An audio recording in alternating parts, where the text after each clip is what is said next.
observe your breath and answer this question. Are you breathing?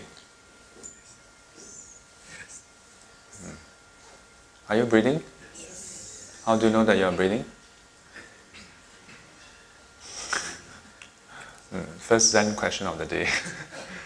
Yeah, so many people would readily answer yes, and of course we are all breathing. And one could easily conclude because you are still alive.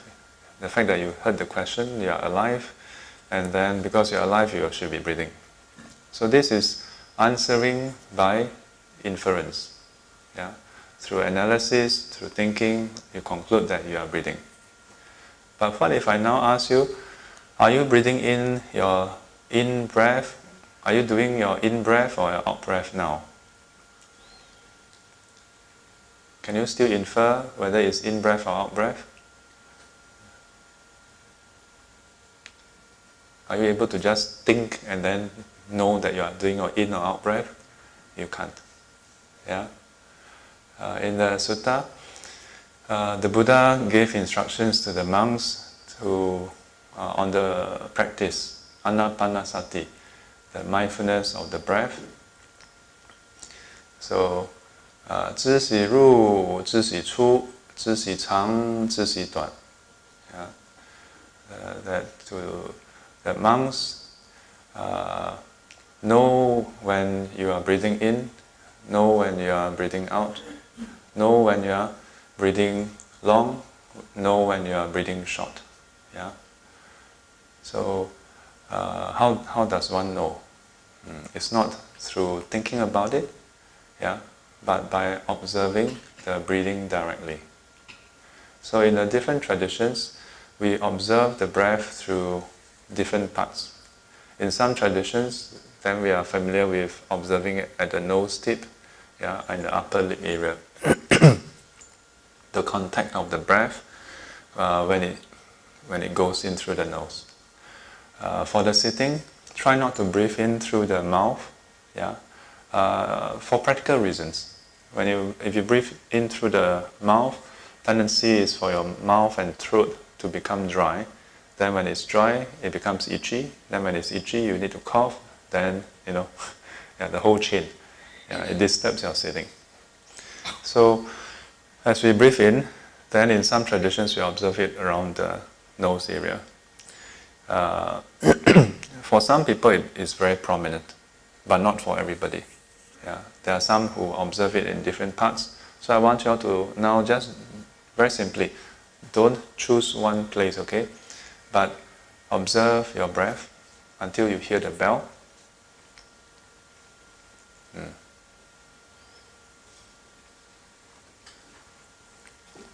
In particular, for those who are new to meditation or new to retreats, those who have been using a particular area to observe your breath, then just continue to use that area. For those who are new, just observe the breath.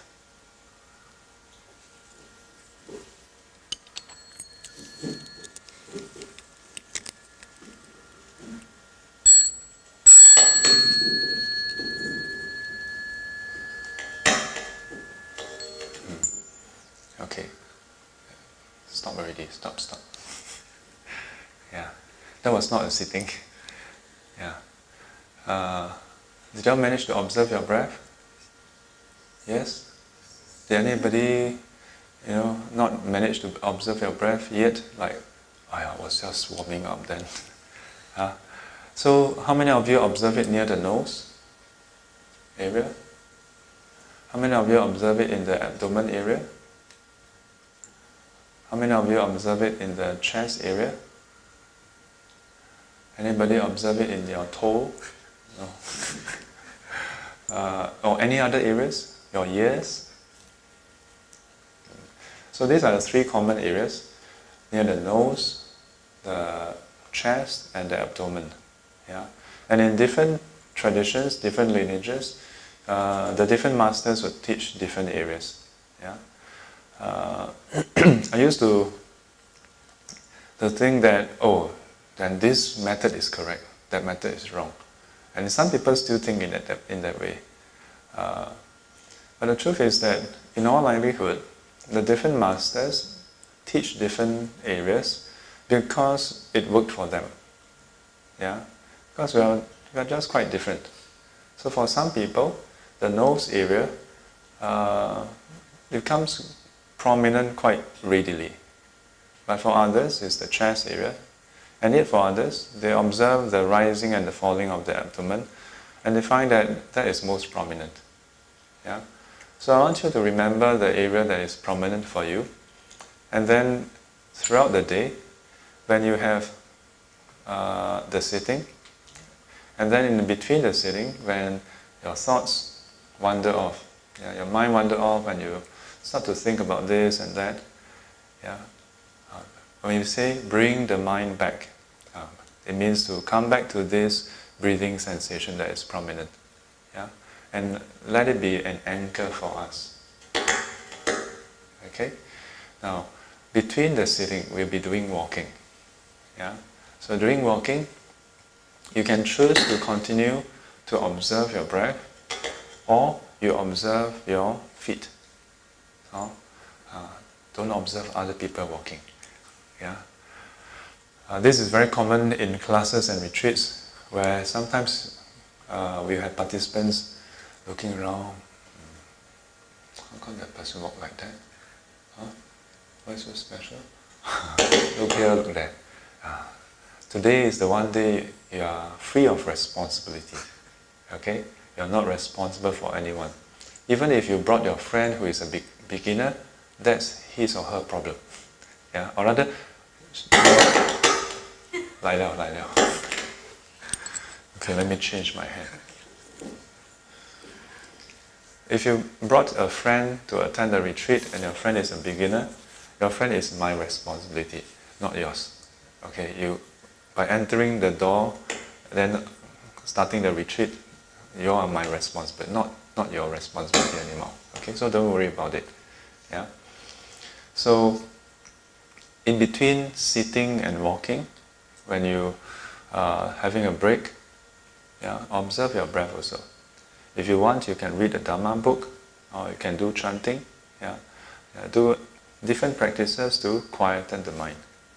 In between sittings, in the midst of the sitting, if you find that you need to use the washroom, just stand, bow, and then take a half bow, and just walk mindfully to the door. Be aware as you extend your hand, extending, then touching, then turning, then pushing, But of course, some people are in a rush, they are high tight, then you pushing, then maybe they push you away. You don't have to be super slow also. Just be mindful with every step. And even when you go to the toilet, you use the toilet, be mindful of that process. So that way, then throughout the whole retreat, you are practicing. Don't worry that, for the sitting, I must sit the full duration. If I go to the toilet, then I miss out on some merits. Don't think in that way. If you need to go to the washroom, you need to go to the washroom. At any point in time, if you feel tired, what must you do? Don't give in or give up so easily. Sometimes our mind is very tricky. When it's doing something that is not used to it, then suddenly so tired now. So tired, I want to sleep. Tell yourself, you want to sleep. Don't let you sleep. See what you're going to do. Just observe that thought. The thought that you want to move, observe that thought. The urge that you want to fall asleep, observe that urge. Suddenly you feel like you want to open your eyes, observe that urge. It's one thing to have that urge, that impulse to arise. It's another thing to act upon it. Okay? So let's get started.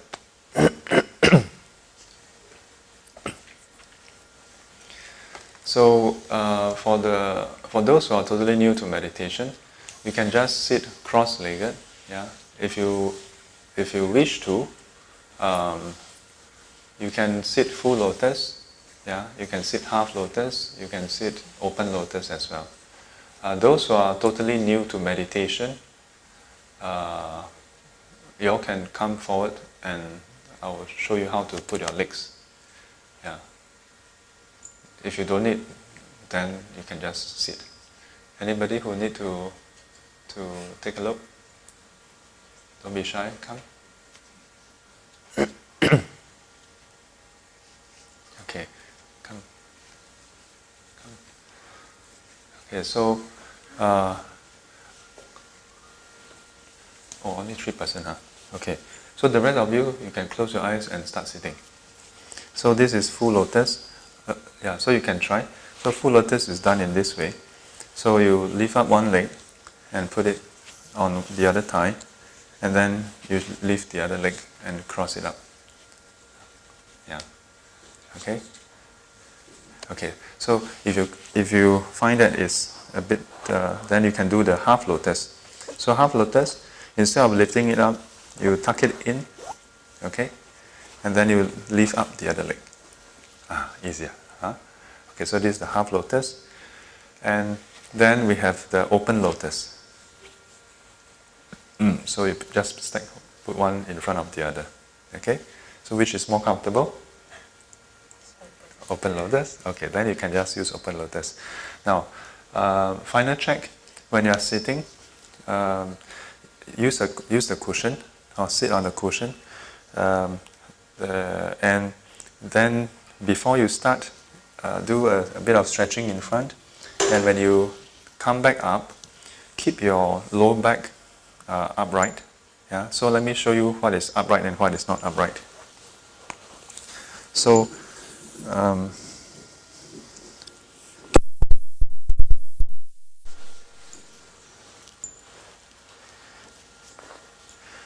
sometimes when we sit, we would slouch a bit, not the shoulders slouching, but the lower back. So sometimes we will sit like that.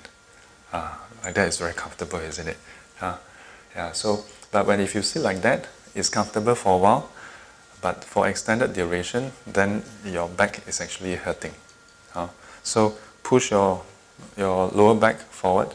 So how do you know whether you are sitting right?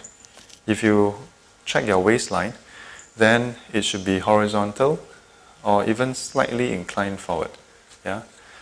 If you are sort of slouching, then it would be towards the back. Because you are not sitting with the cushion, so it's a bit hard to maintain that. Yeah. So then for the rest of the body, keep your body upright, the shoulders relaxed, the neck and the head upright, the chin slightly tucked in, but you shouldn't have to put in effort to tuck it in. Okay?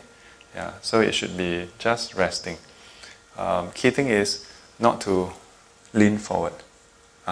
So I want you to lean forward now. Okay?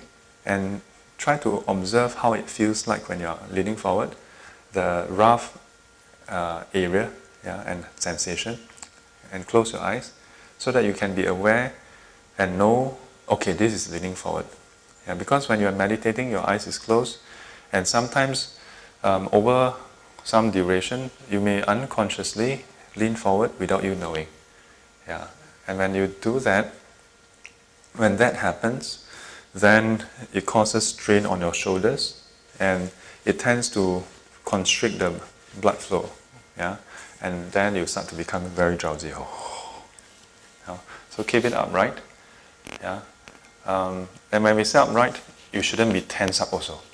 Relax your shoulders, and let your head, neck, your back, your lower back just rest, stack up naturally. So when it stack up naturally and you feel your your neck muscle, it should be relaxed, soft and supple. Whereas if you are too far forward or back, then this part will be tense or this part will be tense because it's trying to support. Alright? Ken, any questions? Last thing is your hand. So your hands, you can put it in the center.